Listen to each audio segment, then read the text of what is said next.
in him. But some of them went to the Pharisees and told them what Yeshua had done. Then the chief priests and the Pharisees called a meeting of the Sanhedrin. Sanhedrin is the ultimate committee of the priests. What are we accomplishing? They ask.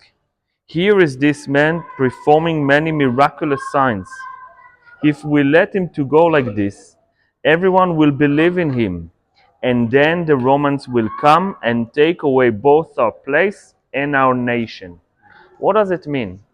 We need we need to understand when the Roman taking over this kingdom of Judea, and when they put on Judea a Roman commissioner, the Roman giving the Jews the rights to run their beliefs and faith, but they remove from them the rights to perform in a way of independence entity.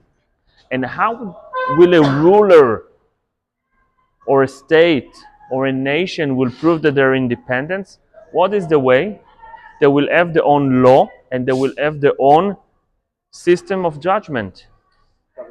A government, they have a courthouse, but the Jews are not allowed to do it.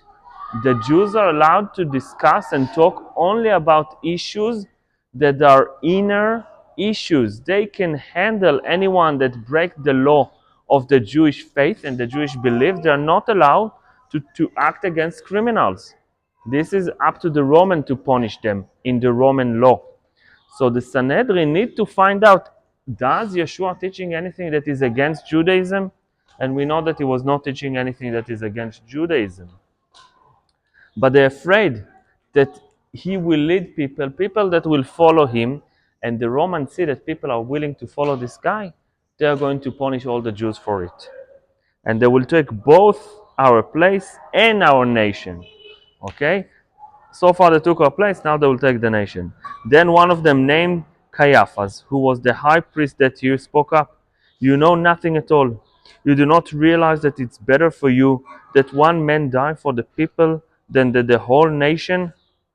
That he did not say this on his own, but as the high priest that year. He prophesied that Yeshua would die for the Jewish nation, and not only for that nation, but also for all the scattered children of God, to bring them together and to make them one. So we understand that Caiaphas told them, we must kill him. He must die to save us. If he will not die now, we will follow him, or people will follow him, and then the Roman won't kill him, they will kill everyone. Okay? So this is what they're saying.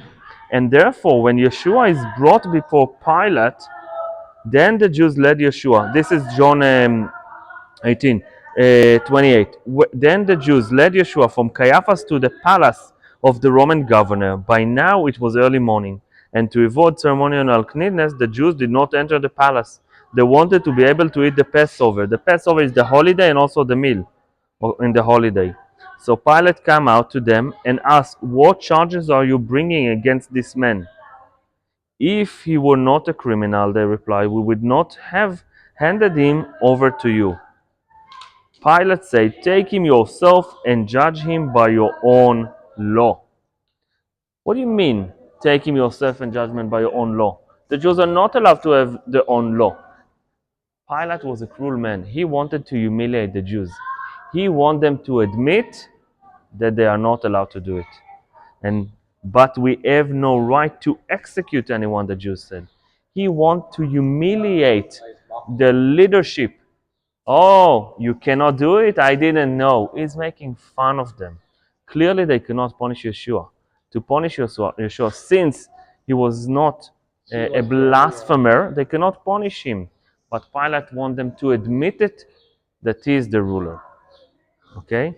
So, they will, after the sentence, they will lead Yeshua in the streets of Jerusalem to the Skull Hill. Why would they lead him in the street of Jerusalem?